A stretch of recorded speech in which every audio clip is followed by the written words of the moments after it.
Hi, this is Dr. Subhatra. In this session, we'll see how the waste material can be used in concrete. So the waste materials that can be used in the concrete are maybe agro-based waste or the urban waste which is obtained from the demolition of the buildings. Industrial waste means a byproduct. We are using it as a byproduct from the power plants, sugar plants, and the steel manufacturing plant, etc. We can use it as a replacement material for coarse aggregate or fine aggregate, or else we can use it as a replacement material for cement also.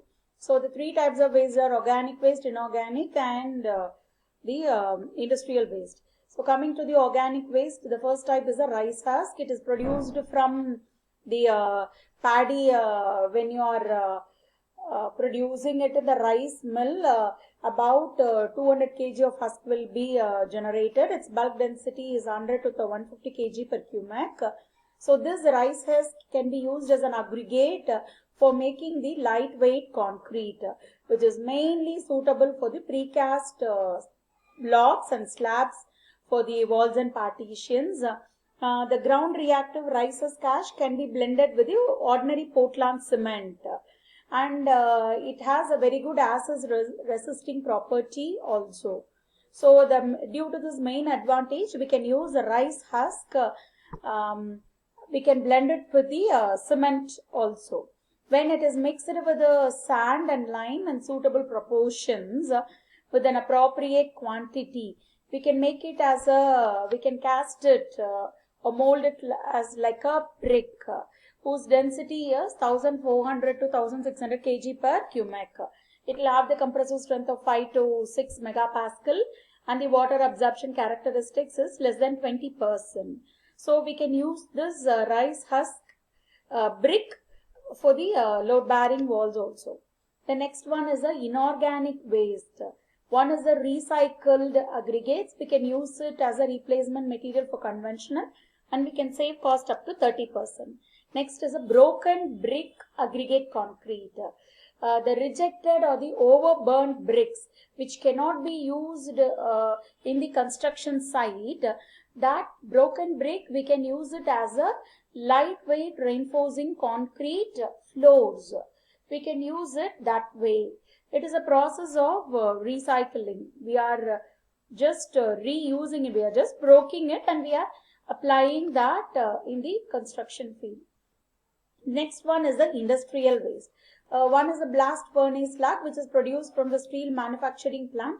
It contains 60% of the slag. Since it has a very good chemical resistance to chemical attack, we can use this as a replacement material. Next one is a coal ash from the power station. From power plants you will get fly ash or the pulverized fuel ash. Its proportion is limited to 30% in situations where early strength is needed. Only 30% we can go for when we are much more concentrating on the early strength. It evolves only less heat, and it is resistant to sulfate attack.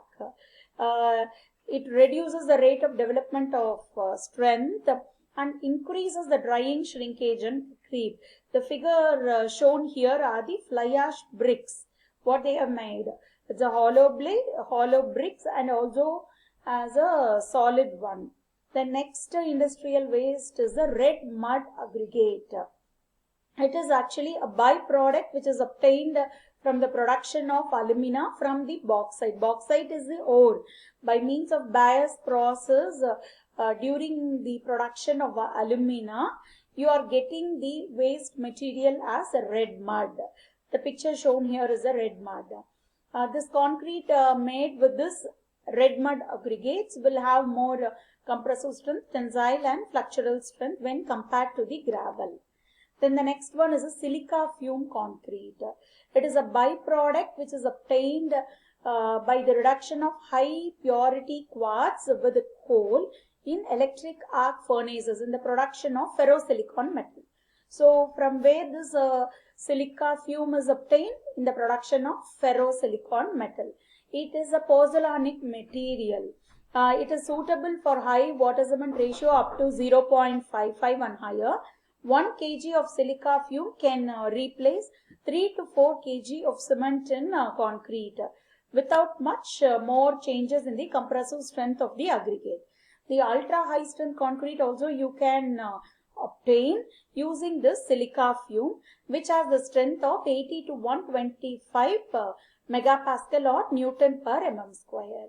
So since it has much more advantages than few disadvantages, all these materials can be used as a replacement material for the ingredients in concrete, and we can enhance the properties of concrete using these materials as an admixture also. All these contents I have taken from the slide share which I have shown here. Thank you.